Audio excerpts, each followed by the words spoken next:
వస్తారు. చాలా విషయాలు పార్లమెంట్లో చర్చ జరుగుతున్నాయి. అడ్జర్న్మెంట్ మోషన్ ఇచ్చిండ్రు, వాళ్ళు ఆమోదించలేదు. అందుకే ఇక్కడ ఎంపీల కూటమి అందరినీ కలిసినాము, వాళ్ళందరూ కూడా ధర్నాకు వచ్చిర్రు. అన్ని ప్రయత్నాలు చేసినాము, వివిధ రకాలుగా ప్రయత్నం చేస్తున్నాము వీటిని పరిష్కరించుకోవడానికి. ఏది ఓవర్ నైట్గా అన్నీ జరగవు. నేను ఎన్ని పార్టీలు ఎంతమంది ఎంపీలు వచ్చినో మీరు చూసిరు కదా. ఎవరే బుర్రలేని మాటలు. రాహుల్ గాంధీ ఖర్గే గారు ఇందిరా భవన్లో వచ్చి కూర్చొని 4 గంటలు కూర్చొని మేము ఇచ్చిన పవర్ పాయింట్ ప్రజెంటేషన్ చూసి దేశానికే సందేశం ఇచ్చారు. This is one of the best model in India, everyone has to follow Telangana model అని చెప్పి ఖర్గే గారు రాహుల్ గాంధీ గారు సంపూర్ణంగా 4 గంటలు కూర్చొని చెప్పిండ్రు. ఆ తెల్లారి తాల్కటోరటేరియంలో దేశంలో ఉన్న వాళ్ళు అందరినీ పిలిపించి రాహుల్ గాంధీ ఖర్గే గారు మద్దతు ఇచ్చిండ్రు.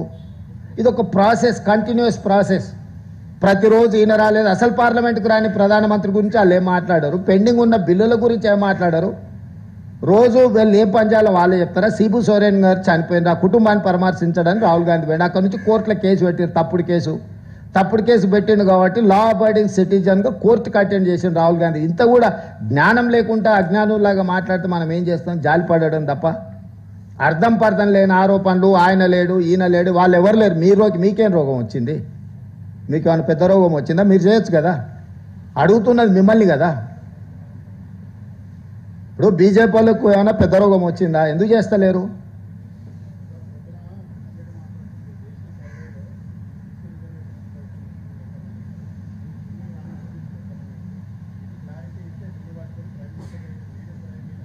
అన్ని ఇస్తాం. అఫీషియల్గా మీటింగ్ ఏర్పాటు చేస్తే కిషన్ రెడ్డి గారికి సెక్రటేరియట్లోనే chief secretary, planning department special chief secretary, అందరు అధికారులతో అఫీషియల్గా నేను మొత్తం అవగాహన కోసము అఫీషియల్ ఇది పెడతాను సెక్రటేరియట్లో. ఎప్పుడో డేట్ ఫిక్స్ చేయమన్నారు కిషన్ రెడ్డి గారిని. కృష్ణ, అందుకే కిషన్ రెడ్డి గారిని రమ్మంటున్నా. మొత్తం కలిపి చీఫ్ సెక్రటరీ, ప్లానింగ్ డిపార్ట్మెంట్ చూసింది ఇదంతా, వన్ మ్యాన్ కమిషన్ చూసింది ఇదంతా, బీసీ కమిషన్ చూసింది. దీంట్లో వివిధ అందరిని పిలిపించి అఫీషియల్ పవర్ పాయింట్ ప్రజెంటేషన్ ఇస్తారు. అన్అఫీషియల్గా నేను కిషన్ రెడ్డి లేకపోతే మహేష్ గౌడ్ గారు కిషన్ రెడ్డి వ్యక్తులుగా మాట్లాడుకున్నట్టు కాదు. ప్రభుత్వ పరంగా స్పష్టంగా సోషల్ జస్టిస్ మినిస్టర్ కూడా రమ్మనుంది తెలంగాణకు. దారి ఖర్చులు కూడా మేమే ఇస్తాం, ఇద్దరు కేంద్ర మంత్రులకు ఎక్స్ప్లెయిన్ చేస్తాము. దాంట్లో ఏమన్నా అనుమానాలు ఉంటే అక్కడనే మొత్తం ఎంటైర్ టీం ఉంటుంది. లేదు కిషన్ రెడ్డి గారిని ఇక్కడనే టైం పెట్టమని ఉంటే నేను అందరినీ యంత్రాంగాన్ని అంతా తీసుకొని వస్తే ఢిల్లీకి.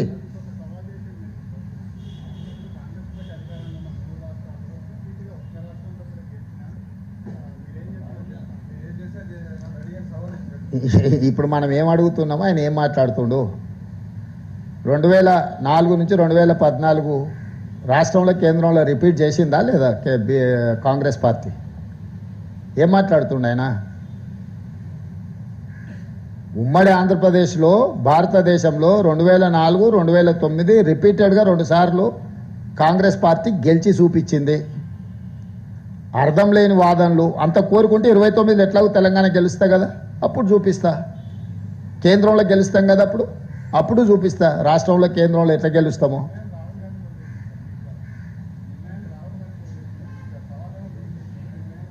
దేనికోసం అంట? ఖచ్చితంగా ప్రయత్నం చేయమని ఉంది. నేను అదే చెప్తున్నా, మోడీని గద్దె దించుతామని మేము సవాల్ చేస్తున్నాం. దిగకుండా ఆయన ఎట్లా అడ్డుపడుతుండో పడ్డమని ఉంది. 150 సీట్లు దాటనీయమని చెప్తున్నా నేను ఈరోజు బీజేపీకి కేంద్రంలో.